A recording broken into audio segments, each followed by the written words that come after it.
The restaurant was called Yunhe, Galaxy in English, and it sat on the 47th floor of the Latte World Tower like God had personally reserved it for people who had no business being ordinary. Everything about Yunhe whispered money. The lighting was gold and amber, the kind that made every woman look like a painting and every man look like he had answers. The menu had no prices because if you were asking, you were in the wrong building. The waitstaff moved like shadows, present when needed, invisible when not. Laureen Adiz sat across from Kwon Seo-jun looking like she had been sent specifically to ruin every other woman in that restaurant's evening.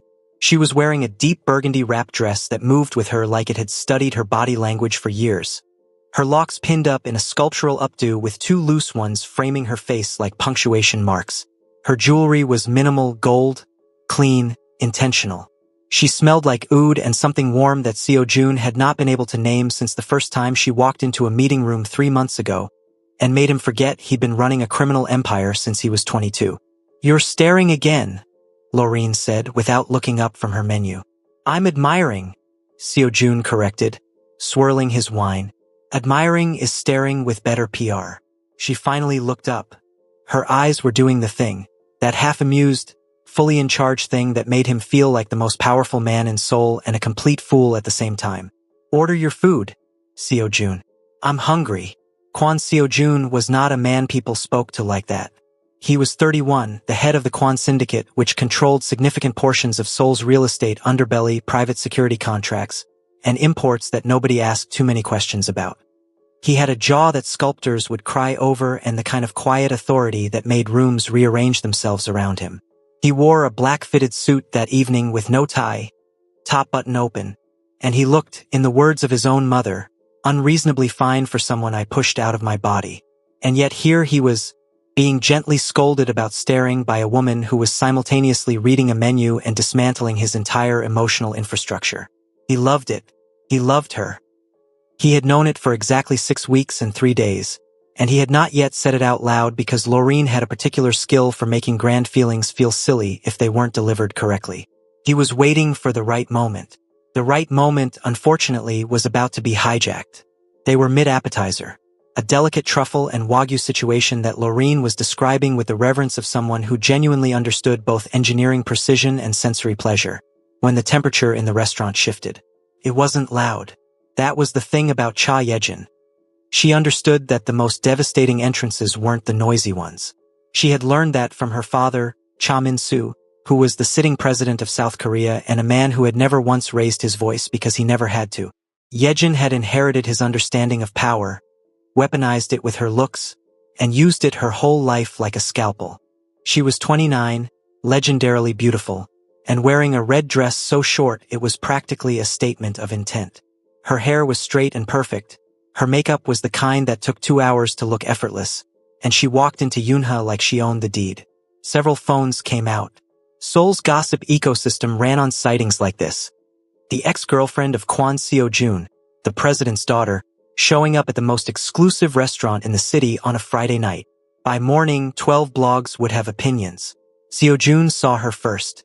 Laureen, who had been gesturing with her fork to illustrate a point about structural load calculations somehow becoming a metaphor for emotional unavailability, noticed his face change. She turned around slowly. She took in Yejin, the red dress, the deliberate walk toward their table, the smile that was not a smile. Laureen put her fork down, picked up her wine, took a sip, set it down again. "Is that her?" she asked, voice completely level. Seojin's jaw was tight. "Laureen, Seo-jun." She said his name like a full stop. "Is that her?" "Yes." Laureen nodded slowly, the way engineers nod when they've identified the exact point of structural failure. "Okay." Yejin arrived at the table radiating performance. She ignored Laureen with the practiced precision of someone who had spent years making other women invisible through sheer force of dismissal. "Seojin, she said, her voice liquid and warm, placing both hands on his shoulders from behind and leaning down like she was whispering a secret to someone who still belonged to her. "I was so surprised to see you here. I've been thinking about you so much lately." "He looks well thought about," Laureen said pleasantly. Yejin blinked. She turned to Laureen for the first time, clocking the dress, the locks, the gold, the absolute composure, and recalibrating with the slightly confused expression of someone who had expected to find a puddle and found bedrock instead. "I'm sorry," Yejin said with a sweet smile. "I don't think we've met. I'm Cha Yejin." Pause, deliberate, seasoned, lethal. Seo Jun and I were together for 4 years. "Congratulations on surviving 4 years," Laureen said, her tone genuinely conversational. "I'm Laureen. We're on a date right now, so..." The "so" landed like a gavel. Yejin's smile stayed, but her eyes shifted. She had a script for this, the emotional appeal, the manufactured memory, the whispered thing about how nobody would ever know Seo Jun the way she did, the implication that whatever this new woman was, she was temporary. She'd run this script before. It had always worked. "I just wanted to say hello," Yejin continued, pivoting, turning back to Seo Jun. "Do you remember the last time we were here together? You ordered the..." "He remembers," Laureen interrupted gently. "People generally remember things that happened to them. What I'm curious about is why you're remembering it here. Tonight, while we're eating." She tilted her head. "Is the food not good on the other side of the restaurant?" A few tables nearby had gone very quiet. Yejin felt the ground shift slightly. This was not a puddle. This woman was speaking to her like she was a minor administrative inconvenience, and doing it in a tone so pleasant it couldn't even be called rude. That was somehow worse. "I just think," Yejin said, her voice dropping to something more intimate, more pointed, angling towards Seo Jun, "that you deserve to know the full picture before you." "Before he what?" Laureen asked. Her voice was still warm. That was the terrifying part. "Before he has dinner with a woman who actually respects his time? Before he enjoys a Friday without his phone blowing up at midnight?" She smiled. It was a beautiful smile. It was also a wall. "Because I know about the midnight calls, Yejin, and the texts, and the thing you told his cousin at the Apgujeong event last month." She picked up her wine again. "He told me. He tells me things. That's how relationships work when they're healthy." Seo Jun was looking at Laureen with an expression that was 1 part awe and 2 parts 1M going to marry this woman. Yejin's composure cracked, just slightly, just enough. "You think you know him?"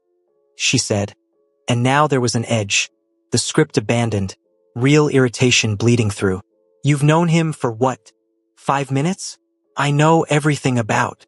You know the version of him that let you get away with things," Laureen said simply. "That version is retired. I don't know what to tell you." The restaurant was now fully, completely silent in their radius. 3 waiters had stopped moving. A man at the next table had put down his chopsticks. Yejin stared at her. Something mean and cornered moved across her face. "You're embarrassing yourself," she said quietly. "Do you know who my father is? Do you know what I could do to your..." She didn't finish the sentence, because Laureen stood up.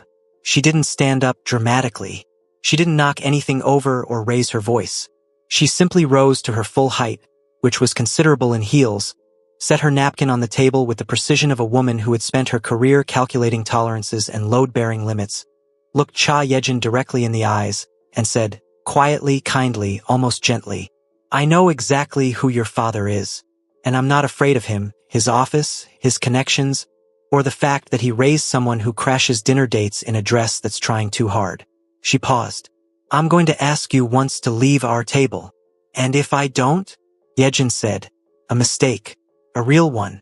The slap was not telegraphed. There was no dramatic wind-up, no trembling hand, no movie-style slow motion.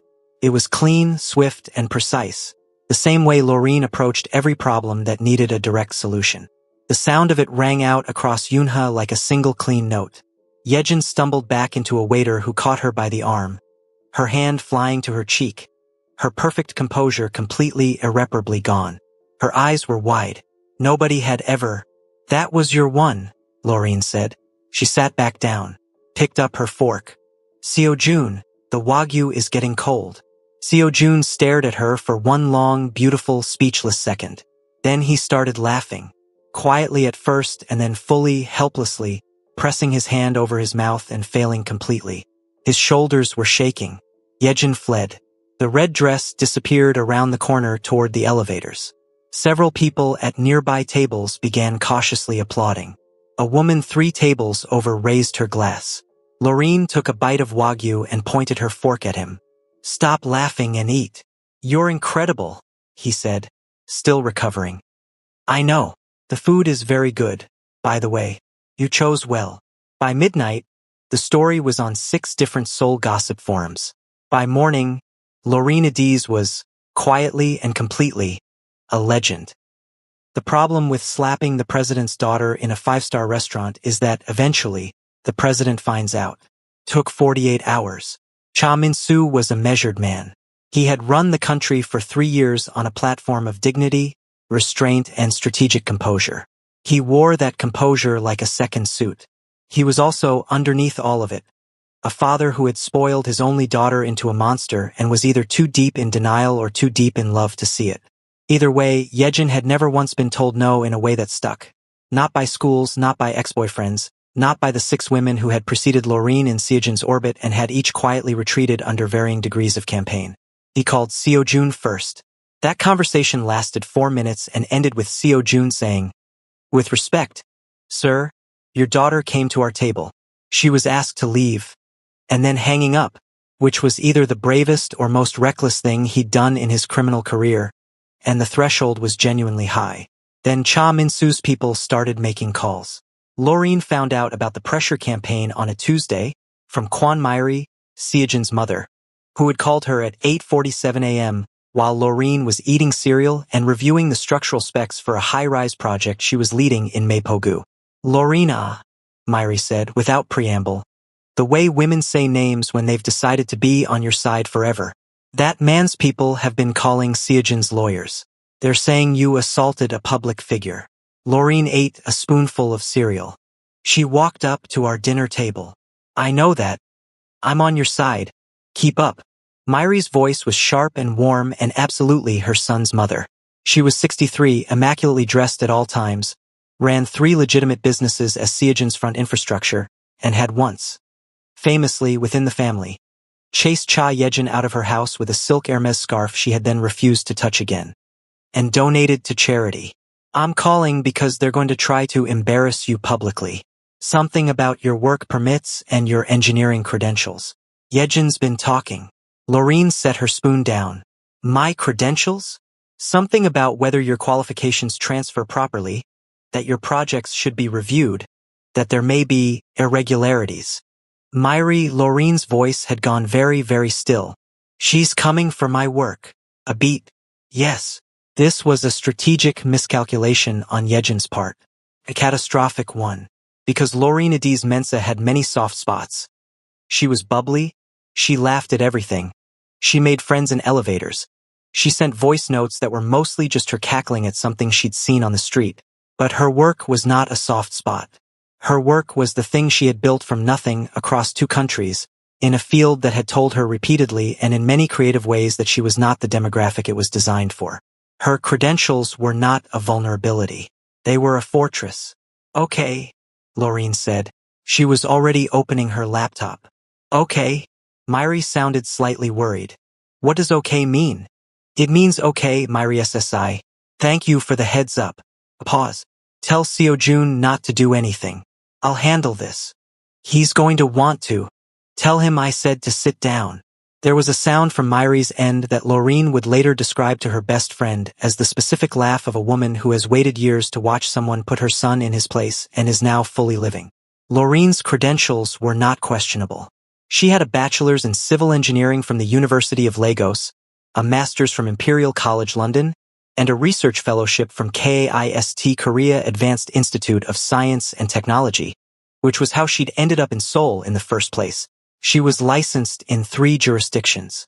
She had led projects in Nigeria, the UK, and now Korea. She had a paper published in a peer-reviewed structural engineering journal about seismic load distribution in asymmetrical high-rises that had been cited 47 times. She was also, by some coincidence that the universe had arranged with excellent taste, personal friends with Professor Yoon Chang-ho, one of the most respected civil engineers in Korea, former dean of engineering at Seoul National University, and a man who, when Lorene sent him a very calm, very specific message about what was happening, responded in 11 minutes with, "This is absurd. I'll make some calls. Also, you should come to my wife's birthday dinner." She loved the bottle you sent. She was also, as Seoul's construction and architecture community had discovered over 18 months, the engineer who had flagged a drainage design flaw in a Gangnam development project that would have caused significant flooding within 5 years. She'd caught it during a third-party review nobody had asked her to do. She'd quietly reported it had been quietly fixed, and the developers had quietly never forgotten it. Seoul's engineering world was small. It had opinions. And when word got out carefully through channels the way Laureen had learned to let information travel when she needed it to go somewhere specific, the opinions were loud. 3 senior engineers issued a joint statement through the Korean Society of Civil Engineers affirming her credentials. A construction conglomerate she'd consulted for posted a quote on their corporate LinkedIn about the quality of her work that got 14,000 likes in 6 hours. The KIST Fellowship Office confirmed her research record publicly. A journalist at the Jungong-ilbo who had been trying to get Laureen to give an interview for 4 months suddenly found herself with a very good story about a foreign engineer being targeted for harassment by politically connected figures, and wrote it. She did not name Cha Yejin directly. She didn't have to. Seoul knew how to read. Between lines, Cha Min-soo, to his credit, tried once more.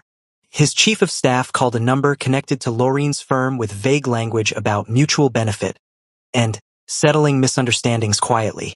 The person who received the call was Laureen's project manager, Bae Hyunki, who was 26, extremely loyal, and who immediately forwarded the recording to Laureen with the message, "Nuna, do you want me to post this?"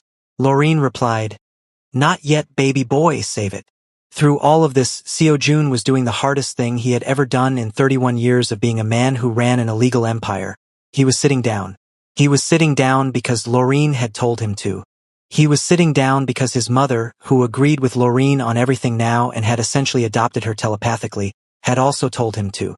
He was sitting down because he had watched Laureen work and understood, finally and completely, that she was more dangerous than him in every arena that didn't involve a weapon. But he was not idle. He made one call. One quiet, professional call to someone whose name would never appear in this story. And whatever Cha Min-soo's people had been planning in terms of further legal maneuvering quietly ran into a series of procedural obstacles that nobody could explain. Seo-jun didn't mention this to Laureen. She didn't ask. They had an understanding that was still forming its own language. What he did do, openly and completely, was show up at her apartment on the Wednesday evening with her favorite jampong from the place in Sinchon she'd mentioned once in passing 3 weeks ago. A bottle of wine that cost more than his first car, and absolutely no agenda. She opened the door in an oversized hoodie, locks down, reading glasses on, highlighter in her hand. "How did you know my order?" she said. "I listened to you," he said simply. She stared at him for a second. Then she stepped back and let him in. They ate on her couch with her structural drawings spread across the coffee table and a Korean drama on low volume that neither of them watched. He asked questions about her project. Real ones, not polite ones, and she explained things with her hands the way she always did when she was excited, and at some point his arm had found its way around her shoulders without either of them marking the moment it happened. "You didn't have to stay back," she said, during a quiet moment. "I know you wanted to do something." "I did something," he said. "Yeah. I stayed back. That's the thing I wanted to do most." He paused. "You didn't need me to fight for you." "No," she agreed. "But it's nice that you wanted to." He pressed his lips to her temple. She pretended to look at her drawings for another 4 seconds and then gave up and leaned into him. And the city of Seoul glittered outside her window, 23 stories down, completely unbothered. Myri, who had been texting Laureen at intervals to provide real-time intelligence and general encouragement, sent a message at 10:14 p.m. that said, "Is my son there?" Laureen replied, "Yes." Myri, "Good. Make him clean something. He needs to feel useful." Laureen looked up at Seo-jun, who was relaxed and warm and doing that thing where he looked at her like she was a problem he was delighted to never solve. "Your mother says you should clean something." He looked around her apartment. "It's already clean. Then you're welcome to do the dishes from dinner." He got up without a word of complaint. From the kitchen, a moment later, she heard him turn on the tap and start humming something low and tuneless. Laureen went back to her drawings, smiling at the paper. The thing about Kwan Myri was that people consistently and fatally underestimated her because she was elegant. She was the kind of woman who wore her age like an investment. Every year of it deliberate, well-maintained, intentional. She smelled like Chanel No. 5 and operated with the precision of a woman who had run logistics for a criminal organization without ever holding a title, a weapon, or a traceable bank account in her own name. She was charming at charity galas. She was warm at church. She had buried two enemies using nothing but information and patience and had never once raised her voice. When she decided to love someone, she did it the way she did everything else. Completely, strategically, and with escalating commitment. She had decided to love Laureen somewhere around the third week of June, bringing her name up in conversation more than 3 times per phone call. By the time the Yunha dinner happened and Myri heard the second-hand account from her nephew who'd been at the restaurant, she had moved from love to ride-or-die allegiance. By the time Cha Minsu's people came after Laureen's credentials, Myri had entered a state of focused, elegant warfare that she found genuinely rejuvenating. She was 63 and she had been bored. The public confrontation, the real one, the one that ended things, happened on a Saturday afternoon at the COEX atrium in Gangnam, which was unfortunate for Cha Yejin because the COEX atrium was large, public, glass-ceilinged, and extremely well documented by the collective phone cameras of a Saturday shopping crowd. It was not planned. That was the thing. Laureen was there because she'd agreed to meet her friend and colleague Grace, another black woman in engineering, Ghanaian, working at a different firm, who was the closest thing Laureen had to a fellow soldier in Seoul, for lunch and then a very specific mission involving finding a lamp. Myri was there because she had a standing Saturday routine that involved the COEX bookstore and a particular brand of hand cream only sold there. They had, by a coincidence arranged entirely by the universe and partially by Myri, who had seen Laureen's Instagram story and realized they were in the same building, ended up at the same cafe. Yejin was there because she had been tracking Seojin's location through methods that were legally ambiguous and had seen him drop Laureen off in Gangnam that morning. She arrived with 2 friends, Shin Hyejin and Oh Soo-min, who were beautiful and loyal and deeply unequipped for what was about to happen. She spotted Laureen at a cafe table with Grace and an older woman she didn't immediately recognize, wearing a cream silk blouse, pearls, and reading glasses, looking at a menu like she was reviewing a business proposal.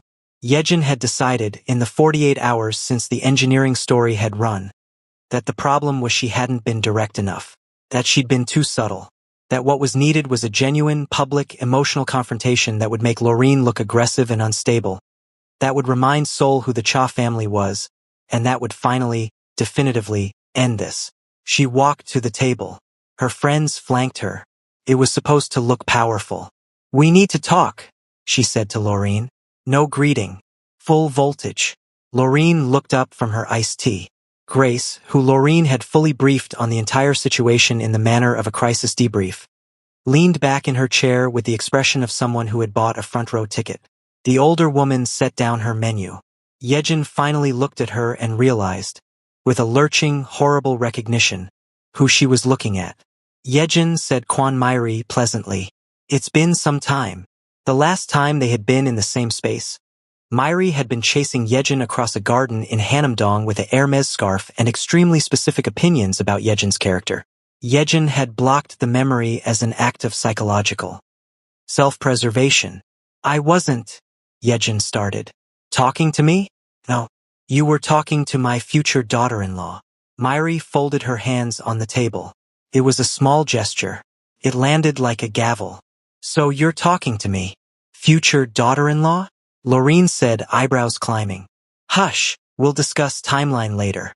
Myri did not look at Laureen when she said this. She was looking at Yejin with the focused patience of a woman who had been waiting for this specific moment for a long time and had no intention of rushing it. "What was it you came to say?" Yejin's friends had taken a small, involuntary step backward. This was not the terrain they'd signed up for. "This is between me and," Yejin tried.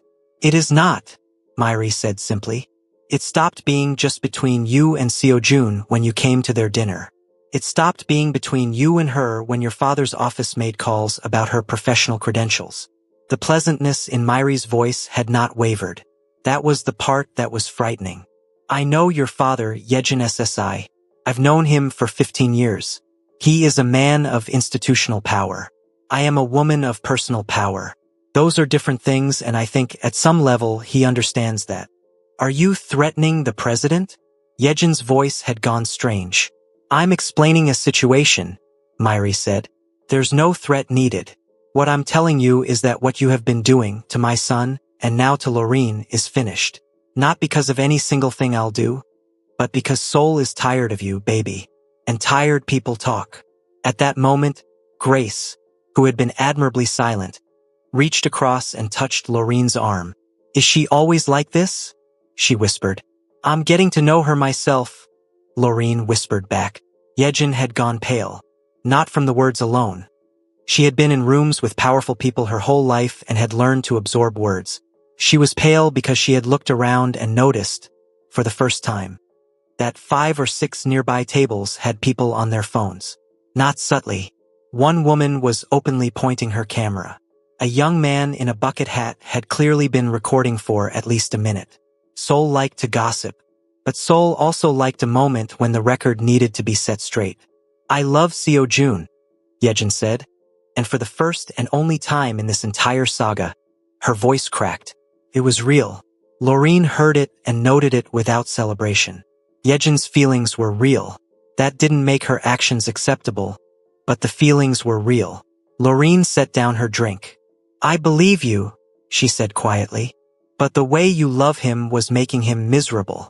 And the way you've come after me is not love for him. It's control for yourself. She met Yejin's eyes evenly. You should talk to someone. Genuinely. Not because I'm being mean. Because you're clearly hurting and you're taking it out on everyone around you and your father has let you do it so long that you don't know how to stop. The table was very quiet. Grace looked at Lorene with the expression of someone witnessing a person who has genuinely done the inner work. Myri looked at Lorene with the expression of someone selecting a wedding venue in her mind. Yejin stood there, chin raised, something complicated and wounded moving through her. Her 2 friends were now definitely standing apart from her, one of them looking at the floor. She left. No finale. No last word. She walked out of the Suyex atrium with her remaining dignity in one hand and a lot to think about in the other. Cha Min-soo made one more move. He was his daughter's father, and so he tried. He requested a meeting with Lorene through an intermediary. A neutral location, a private room at a hotel in Uedo. Lorene showed up with one person, Bae Hyunki, her project manager, who she brought everywhere and who was recording from his jacket pocket out of general principle. The president was not there in person. His deputy chief of staff was a man named Jung Byung-go, 50s, excellent suit, practiced in the art of the reasonable-sounding unreasonable ask. He suggested, in very smooth language, that perhaps Lorene might consider stepping back from the public conversation around the engineering story. That perhaps a quieter profile might serve her well professionally. That the administration valued talented foreign professionals and hoped she understood the importance of good relationships with the government. Lorene listened to all of it. She had brought a thermos of tea, and she sipped from it during the meeting in a way that Jung Byung-go found deeply unnerving but couldn't explain. When he finished, she said, I have a recording of the call your office made to my firm about my credentials. I have not published it. I have no plans to publish it, as long as this conversation we're having right now is the last one. She capped her thermos. I'm not interested in politics. I'm interested in doing my work and living my life. If those 2 things are allowed to continue without interference, everyone here goes home happy. She stood up. Please tell President Cha I understand he loves his daughter. I'd suggest he try to help her instead of protect her from consequences. The distinction matters. She walked out. Hyunki followed, nearly tripping over his own feet with the effort of not reacting until they got to the elevator. In the elevator, Nuna, save it for outside.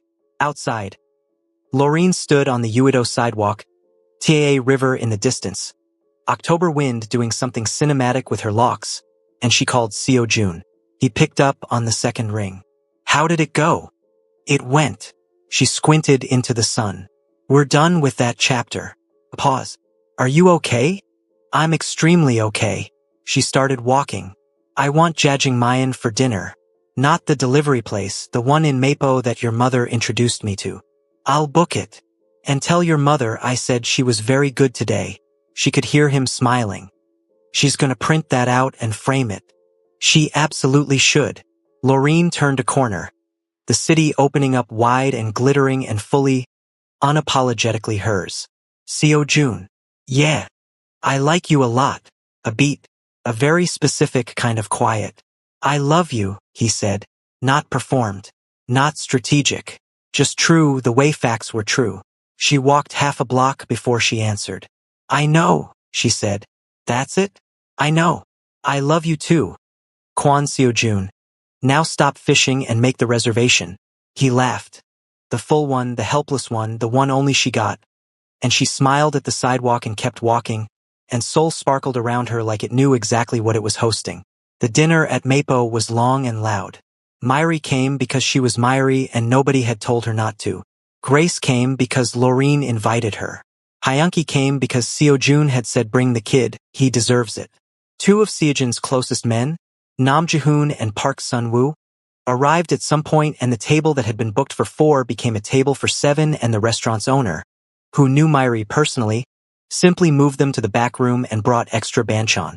Myri, 3 glasses of Macchiali in, told the complete and unabridged story of the garden incident with the Hermes scarf. Seo-jun tried to stop her. She told him to sit down. He sat down. Loreen laughed until she couldn't breathe.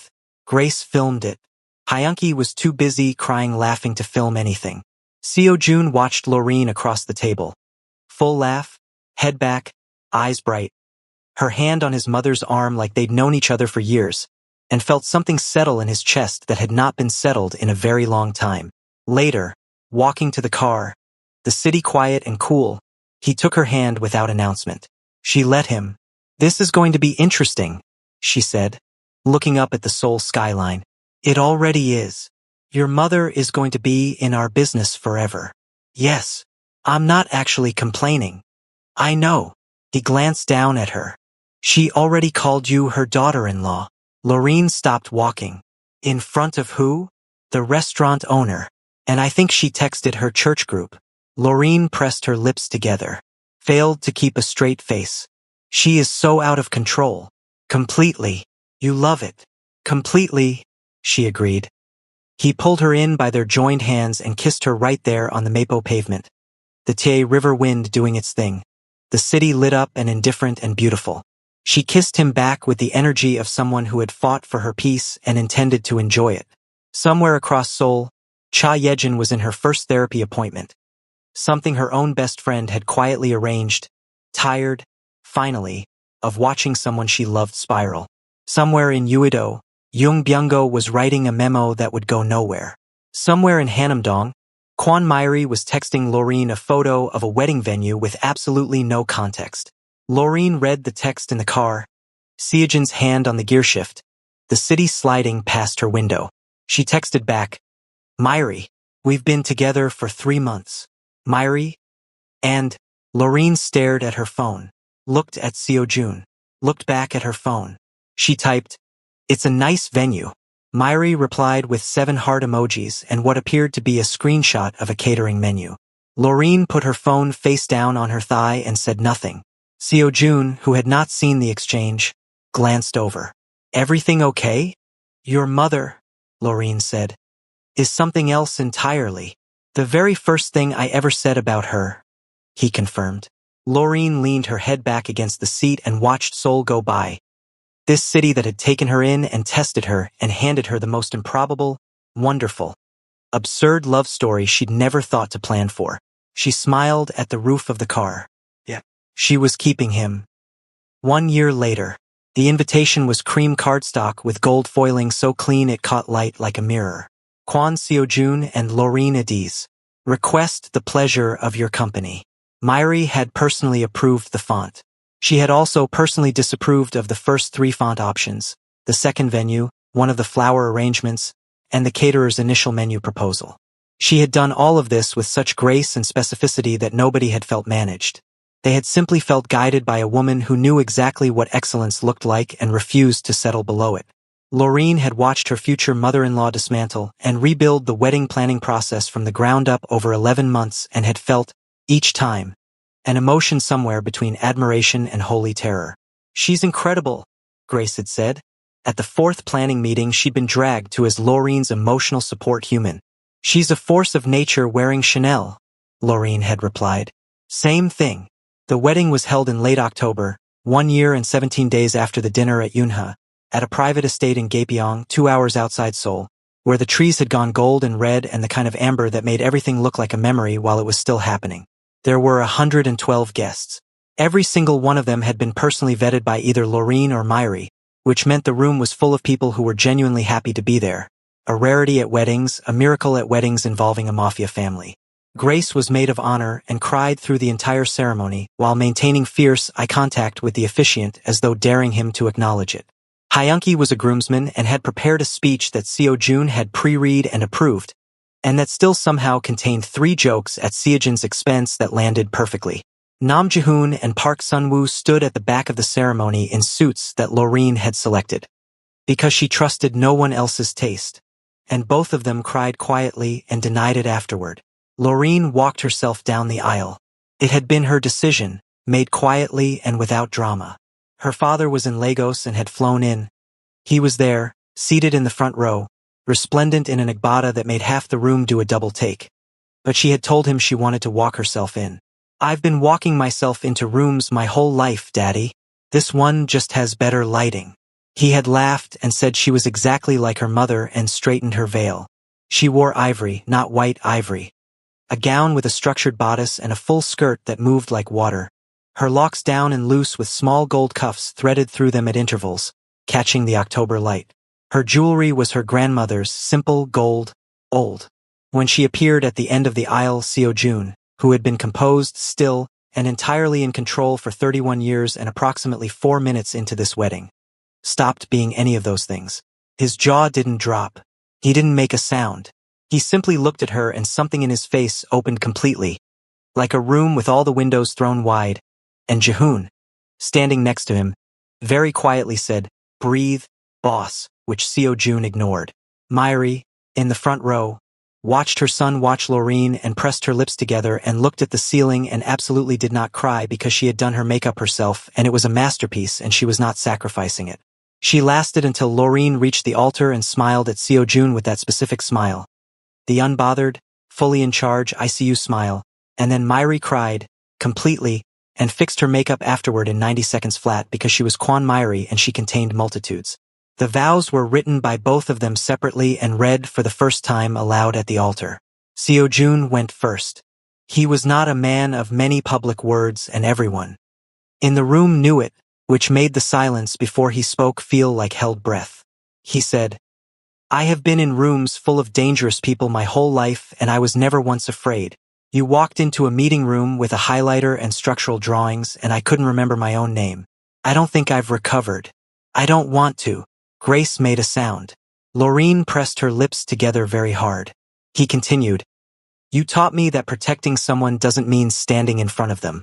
Sometimes it means standing beside them and trusting that they've already handled it. I'm still learning that. I'll spend however long you'll give me learning it." Laureen took one careful breath. Then she read hers.